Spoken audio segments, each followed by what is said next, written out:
Cubaan. Assalamualaikum, dengar tak? Okey, cikgu dengar je.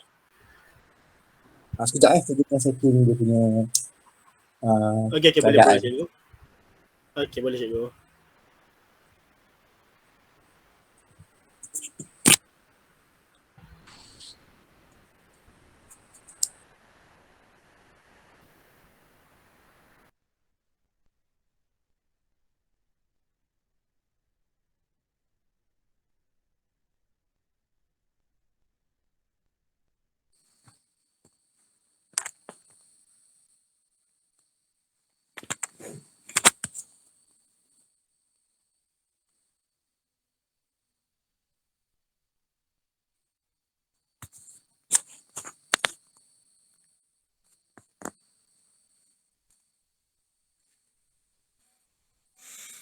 Okey. Okey, boleh dengar cikgu? Dengar tak? Dengar tak suara cikgu? Dengar. Yang cikgu tak pakai earphone ni. Sebab earphone cikgu entah ke mana dah. Okey cikgu. Boleh Ada berapa orang dalam ni? Ada 6 orang? 6 orang termasuk saya. Oh, okey. Kiranya seorang dari kami akan tanya satu soalan lah. Okey. Um, Apa ni, kita cikgu jawab secara apa panggil? Secara apa panggil santai cikgu. secara direct je lah kan? Rada santai je kan? Santai je. Kita tak naklah formal sangat. Ni daripada UIA ke ni? Apa ni, UPSI, UPSI. Oh, UPSI. Okey. Tepat cikgu dulu lah, cikgu UPSI juga.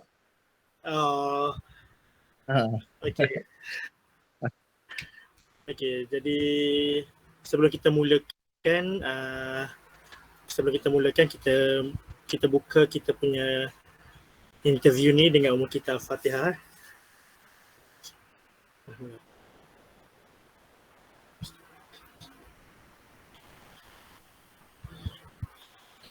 Okey, baiklah, sebelum saya terus ke soalan, mungkin lebih baik kami kenalkan diri dululah kan. Okey, nama saya Muhammad Karyam Muhammad Yunus, pelajar semester 3, kos pendidikan, ijazah sarjana muda Bahasa Melayu dengan pendidikan. Okey, seterusnya.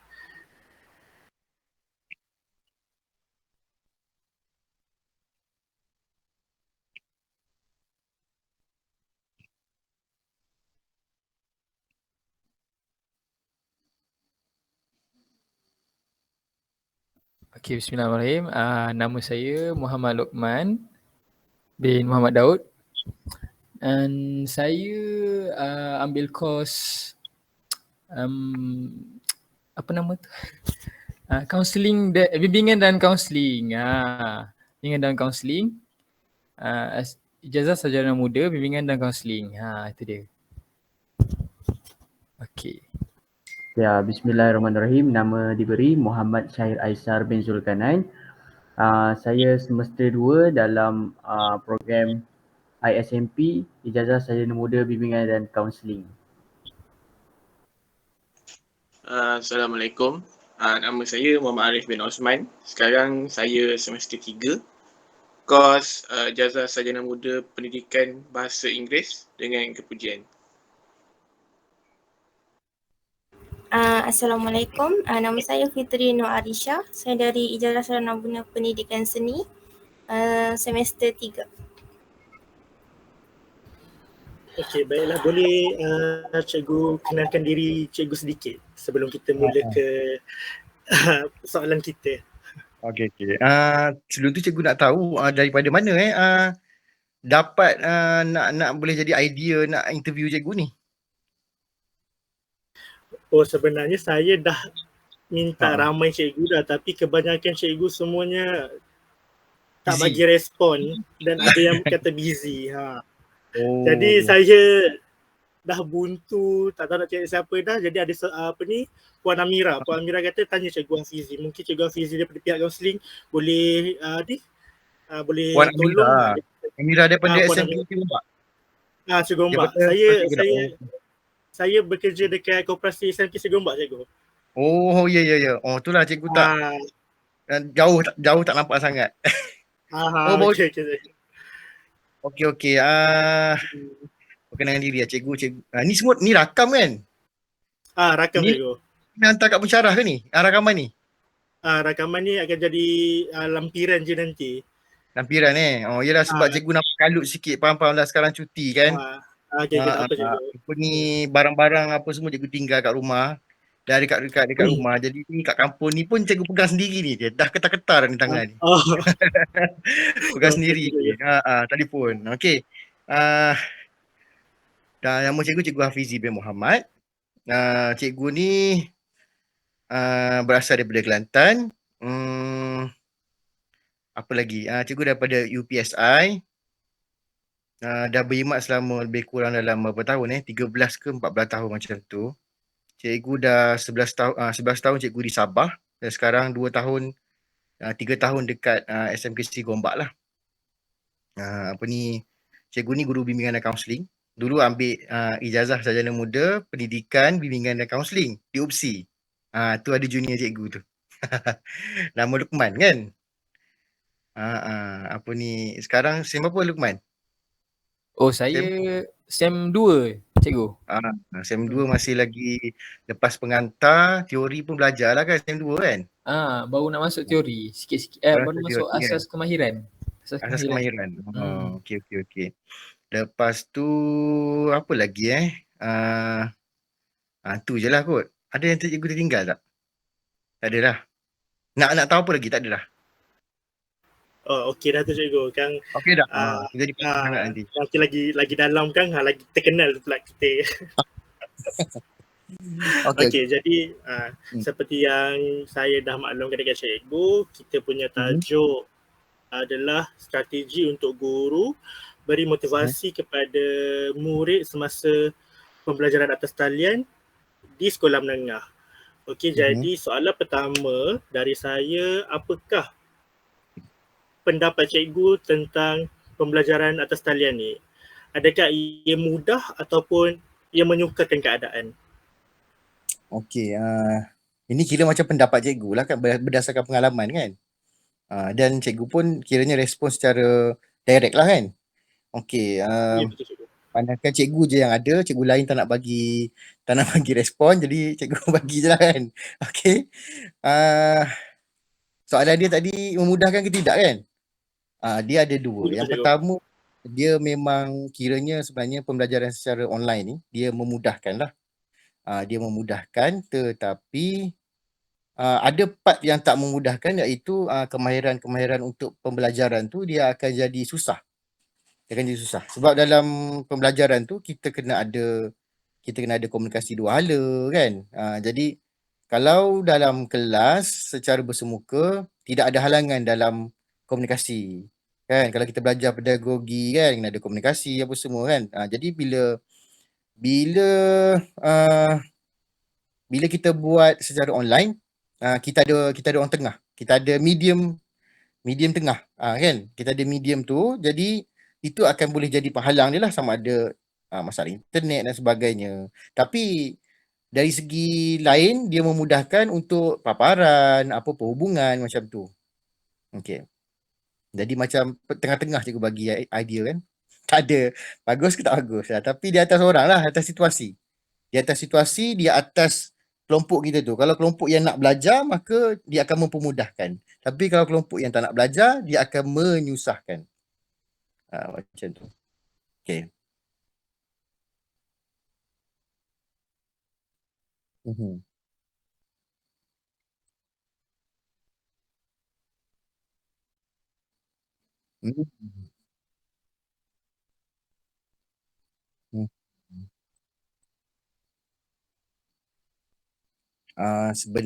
Kalau macam cikgu tak mengajar tau.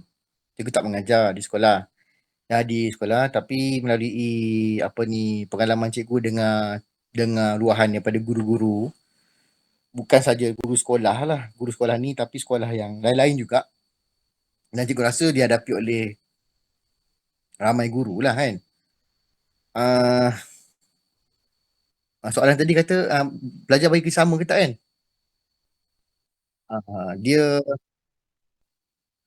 Dia memang pada mulanya pada awal tahun lepas memang student memang excited lah kan. Tapi bila dah lama-lama dia akan makin lama makin susah. Makin susah untuk student bagi respon dan sebagainya. Tapi kalau macam geng-geng universiti pun dah tahu tu kan, belajar PDPR juga kan. Tahu tu kenapa. Macam tu lah.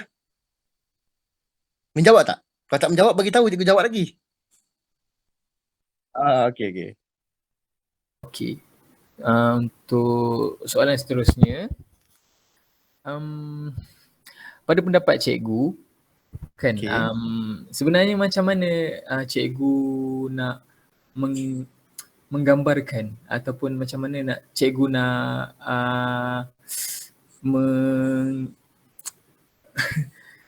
menggambarkan motivation. Motivation tu macam motivasi lah sebenarnya. Motivation tu motivasi lah kan. Okey, macam mana dalam pendapat cikgu, cikgu nak sampaikan motivasi tu dekat pelajar dalam masa mengajar tu. Tu dia soalan dia. Maksudnya mungkin nak cikgu bagi tahu apa itu motivasi kot.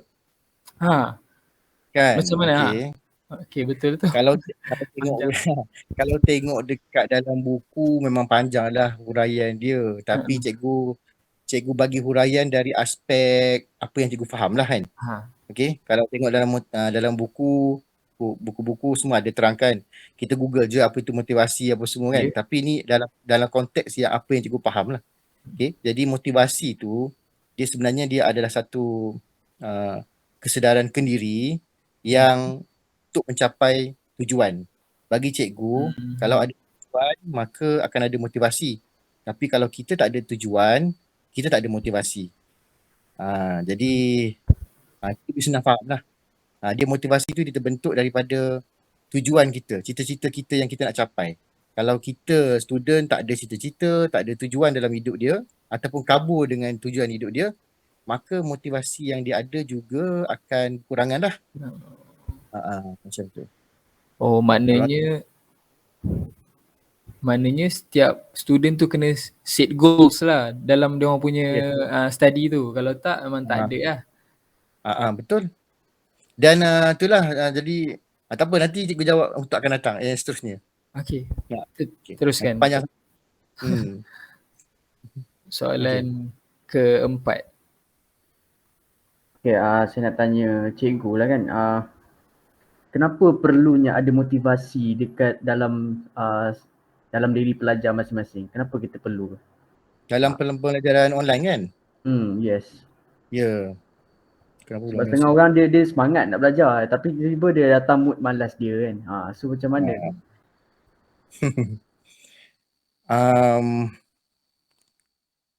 Dia dalam pembelajaran online sekolah kan, yang paling penting bagi cikgu ialah dia panggil motivasi lah. Sebab kita belajar ni, dalam student belajar ni tak kisahlah mana pelajar universiti pun, kalau belajar pun kita ada halangan daripada medium yang kita gunakan tu. Kita ada authorize untuk kita tekan button merah tu, ataupun kita ada authorize untuk tekan button kamera ataupun mikrofon. Kan, kalau depan kamera pula, dalam kelas kalau lecturer tengah cakap, kita tak boleh buat apa-apa. Nak lari pun kalau keluar tu maksudnya orang nampak sangat. Kan, jadi nak tak nak kita kena berhadapan dengan lecturer untuk bercakap. Sama juga dengan sekolah macam tu juga kan. Tapi kalau bila online ni, student boleh tutup kamera, boleh main game, boleh buat sebagainya. Dan orang tak tahu apa kita buat kan. Macam mikrofon pun sama. Jadi kat situ dia ada wujud satu halangan untuk komunikasi antara individu dengan individu lain dah. Maksudnya pensyarah dengan student ataupun pelajar dengan guru. Jadi yang sekarang ni yang penting adalah motivasi diri student. Jadi kalau student tu sendiri yang orang kata kata ada motivasi tapi dia tak laksanakan apa yang dia buat, macam Adler real self dengan idea self ni, Lukman ada belajar tak? Okay, Adler real self dengan idea self maksudnya yang diri dia nak berjaya tapi dia tak buat benda tu. Tu jadi konflik kat situ. Kan? Jadi bila kat situ kalau dalam kelas kadang-kadang ada dua type. Satu type jenis yang nak berjaya tapi dia tak laksanakan apa yang dia nak tu, jadi masalah juga. Tapi yang satu lagi jenis yang tak ada apa-apa, tak ada tujuan langsung. Jadi tak ada motivasi langsung untuk belajar. Tu jadi masalah. Itu jadi masalah dalam penyampaian PDPR tu lah. Menjawab tak? Takut cikgu jawab terlalu dalam sangat. Okay. Okay. Okey, soalan seterusnya cikgu. Motivasi ni seperti yang kita tahu dia merupakan salah satu cara kita cikgu-cikgu nak tarik perhatian student tu bila dalam kelas kan, macam cikgu cakap tadi, ibarat satu tujuan motivasi ni. Tapi pada pendapat cikgu, apa yang cikgu boleh buat kalau contohnya pelajar tu cikgu dah tolong dia untuk berikan motivasi tapi dia still tak nak, dia tak nak belajar, dia masih tak berminat. Apa pendapat cikgu? Apa yang cikgu boleh buat? Okey, dia macam ni. Banyak dah cikgu-cikgu yang dah mengadu dengan cikgu tentang masalah ni. Dan memang ramai, bukan saja cikgu-cikgu, kawan-kawan cikgu daripada sekolah lain ke apa semua. Memang masalah ni menjadi masalah yang utama lah bila kita ada satu medium dekat tengah-tengah perhubungan kita ni yang pelajar boleh authorize buat sesuatu kan. Tapi cikgu dah kaji, cikgu dah tengok apa semua. Sebenarnya benda ni dia datang daripada, maaflah ni orang kata sebenar-benarnya lah. Walaupun klise, walaupun biasa-biasa saja, tapi ni yang sebenar-benar lah pendapat cikgu kan. Dia daripada hati juga sebenarnya. Motivasi tu daripada hati juga. Kalaulah hati kita tu, motivasi tu sebenarnya juga terbentuk daripada hati dia juga. Kan? Jadi kalau daripada hati sendiri yang tak nak menerima sebarang tak nak menerima sesuatu ilmu tu, maka kalau kita buat apa-apa pun dia tak akan jadi. Sebab kalau dalam kelas sekalipun bila cikgu mengajar, student akan kadang-kadang berhayal kan. Jadi kalau dalam online lagilah dia boleh buat apa saja. Kalau kita bagi motivasi macam mana pun, kalau hati tu tak terbuka, dia tak ada. Biasa kalau kaunselor, kalau contoh kalau kita nak buat sesi kaunseling apa semua, kita kena pastikan student yang datang tu sukarela. Maksudnya bila dia sukarela, maka hati dia dah terbuka. Kalau yang datang rujukan, kita kena bagi dia betul-betul mempercayai kaunselor dan dia sukarela untuk berubah, barulah boleh kami tolong. Jadi dalam konteks student juga, kalau dia nak terima pelajaran, dia nak belajar, first dia kena buka hati dia dulu. Kan? Untuk buka hati dia dulu, untuk terima hati dia dulu, untuk belajar, barulah motivasi tu boleh masuk. Okey, dalam bab hati tu pula, untuk kasih hati tu terbuka, terus terang, memang kita kena kembali kepada agama Islam lah. Kadang-kadang cikgu buat survey, cikgu tengok dekat mana-mana student, kalau dalam kelas kadang-kadang cikgu masuk, suruh angkat tangan siapa dia yang semain subuh hari ni. Tak ramai yang subuh. 1 orang 2 orang je dalam satu kelas yang semain subuh. Bayanglah. Dan dunia air dekat-dekat dunia kat ujung-ujung sekarang ni cikgu pun tak tahulah macam mana. Kan? Jadi dekat situ melalui solat pun kita dah ada disiplin, hati kita pun dah terbuka untuk ni kan. Jadi maka kalau hati tu dah okey, jangan malam main game kan, tengok video, media sosial, pukul 1 ke 2 baru tidur. Jadi pukul 6 pagi tak boleh bangun, pukul 7 ke 8 baru nak bangun kan. Tu masalah tu, jangan terasa. Sebab ada macam tu, cikgu kajian. Dia macam tu, sebab seronok lah Mobile Legends, PUBG sebagainya kan. Okey, lepas tu jadi bila hati tu kadang-kadang bila tak cukup tidur apa semua, jadi perhatian dalam kelas pun tak ada kan.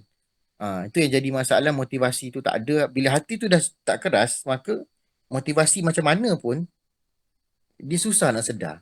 Tak ada peluang untuk dia bukakan hati dia tu untuk masuk suntikan semangat untuk dia berjaya. Macam tu lah. Macam dah panjang lah cerita cikgu, jadi macam ceramah dah pula dah.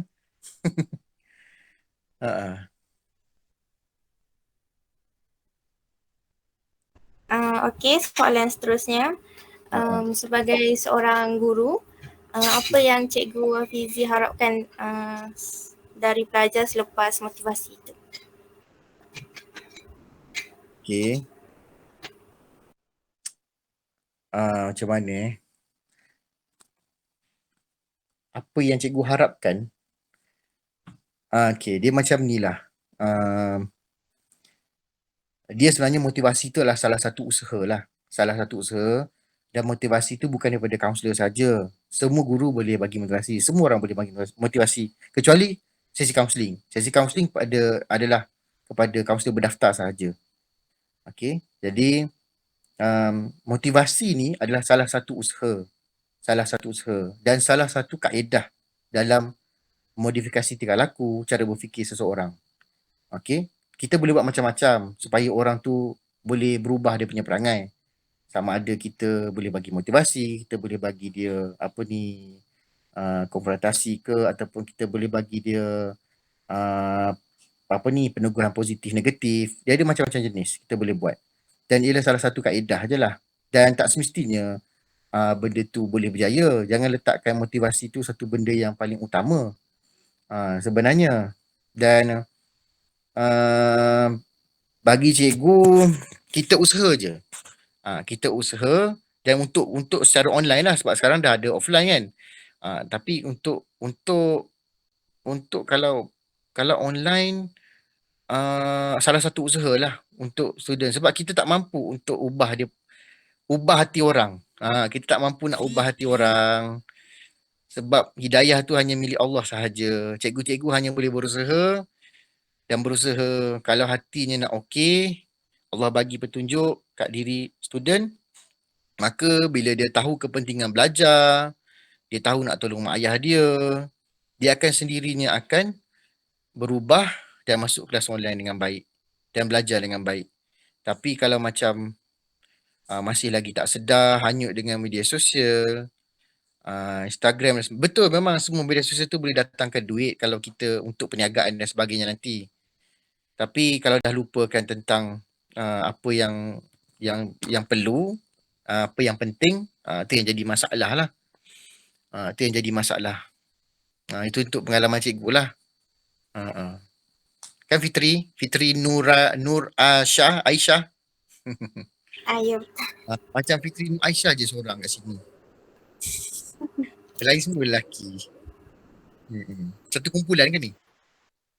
Ya, betul cikgu. Okey, jadi untuk soalan terakhir untuk hari ini, untuk kali ini, kita tahulah yang lain ada lagi soalan tambahan ke apa kan. Tapi untuk bagi pihak saya, macam mana cikgu nak kekalkan motivasi kendiri cikgu sebagai guru untuk terus mengajar semasa COVID ni, semasa situasi COVID pandemik ni. Okey, dari segi apa yang kami dah buat, bukan sekolah ni saja, sekolah mana-mana pun, apa saja yang guru-guru dah buat, cikgu tinjau kawan-kawan cikgu segala kan, memang ada halangan lah untuk PDPR online ni. Okey, dan seolah-olah macam apa yang telah dibuat pun dah macam-macam buat yang kami buat, dan keberkesanan dia tu agak membimbangkan. Ada juga yang kawan cikgu yang buat secara visual, maksudnya ada nyanyi-nyanyi. Cikgu sekarang pun kena nyanyi untuk tarik student, tapi ada yang pakai, ada kita tengok dalam berita pun ada rasanya yang cikgu pakai pakaian yang macam tradisional kan, untuk tarik student. Ada cikgu tak tahulah, ada yang pakai baju Spiderman, kita tak tahulah. Kan, untuk tarik student. Sebenarnya itulah zaman sekarang cukup mencabar menjadi seorang guru lah, bila kita ilmu mencari student, bukan student mencari ilmu. Macam mana nak dapat keberkatan tu?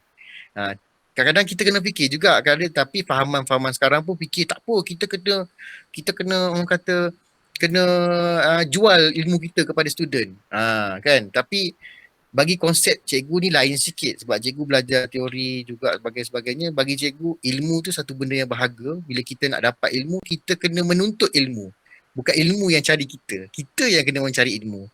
Bila boleh ilmu cari kita, cikgu yang cari student boleh, tapi keberkesanan untuk ilmu tu masuk sangat rendah lah sebab hati tidak terbuka. Kalau student nak ilmu, maka hati dia terbuka luas untuk menerima ilmu tu. Samalah contoh kalau cikgu kata, cikgu nak ajar macam mana nak dapat RM1,000 sebulan, RM1,000 sehari. Ada tak yang nak belajar RM1,000 sehari? Mesti ramai kan? Bila ramai sanggup datang cikgu punya kelas. Jadi itu dah menunjukkan bahawa student mencari ilmu. Jadi hati dia dah terbuka untuk mencari ilmu. Tapi kalau cikgu cakap, okey cikgu nak ajar, macam mana kita nak solat 5 waktu? Mula dah. Ada alasan hati. Kalau cikgu paksa, okey masuk online cikgu bagi link. Terus masuk. Masuk senyap je. Sebab rasanya macam mungkin diorang tak nak terima ilmu tu. Sebab cikgu je yang beri. Ataupun cikgu pakai pengantin. Okey hari ni kita cikgu ajar cara-cara nak solat 5 waktu. Cantik tak baju cikgu hari ni? Budak-budak lain. Macam mana ni kan? Nampak macam tu. Jadi nampak tak situ. Hati tu yang penting. Tapi untuk konteks sekarang, guru-guru, kami ni ada tanggungjawab. Kita belajar opsi, kita ada tanggungjawab. Dan kita tahu COVID ni salah satu cabaran untuk bukan kita je, satu dunia. Satu dunia dan benda ni mungkin baru. Yalah memang barulah. PDPR ni memang baru untuk guru-guru di sekolah. Mungkin pelajar universiti tu, rasa pelajar universiti pun baru juga kan. Jadi dengan tanggungjawab tu, cikgu-cikgu terima je lah. Terima je. Dan berharap akan ada satu hidayah lah untuk murid-murid yang suka nak masuk. Tapi bukan semua tau. Dalam satu kelas tu ada juga yang memang nak belajar. Dia yang nak belajar. Tapi cikgu memang tak setuju lah kalau ada pihak yang mengatakan bahawa guru tak pandai untuk tarik pelajar supaya pelajar hadir ke kelas. Sebab bagi cikgu keberkesanan ilmu itu adalah terletak kepada cara penerimaan pelajar tu sendiri. Cara kehendak pelajar tu sendiri. Kalau pelajar tak nak belajar, maka memang sukarlah ilmu tak masuk. Cikgu akan tetap mengajar seperti biasa. Seperti biasa dengan harapan dapat memberikan kebaikan kepada anak didik dia. Macam tu. Sudah nak tulis skrip ni mesti panjang.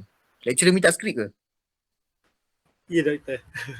Tak awal cikgu boleh pendek sikit. Tak apa cikgu.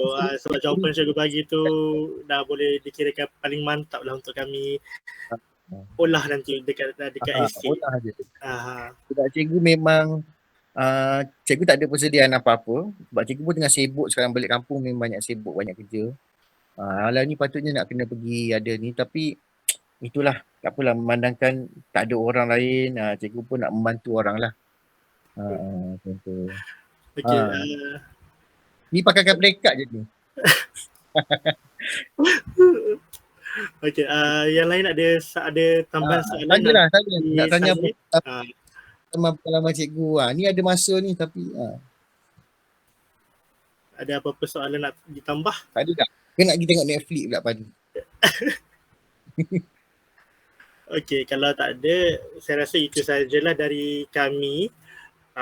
Kami pun rasa dah ambil banyak dah masa cikgu untuk jawab hampir 7 soalan lah untuk cikgu menjawab, dan semua jawapan cikgu tu boleh kami olah lagi dalam esei kami nanti. Jadi itu saja dari kami.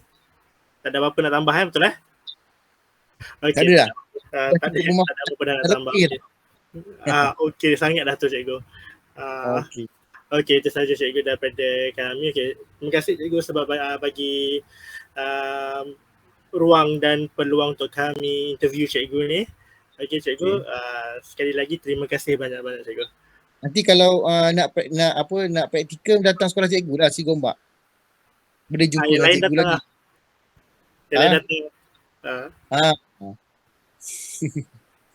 Okey cikgu. Okey cikgu, terima kasih cikgu. Assalamualaikum. Terima kasih cikgu. Terima kasih cikgu. Terima kasih cikgu. Jumpa lagi cikgu. Okey, cikgu left Okay, baik. Okey cikgu. Assalamualaikum. Terima kasih. Settle? Settle. Settle. Aku Dr.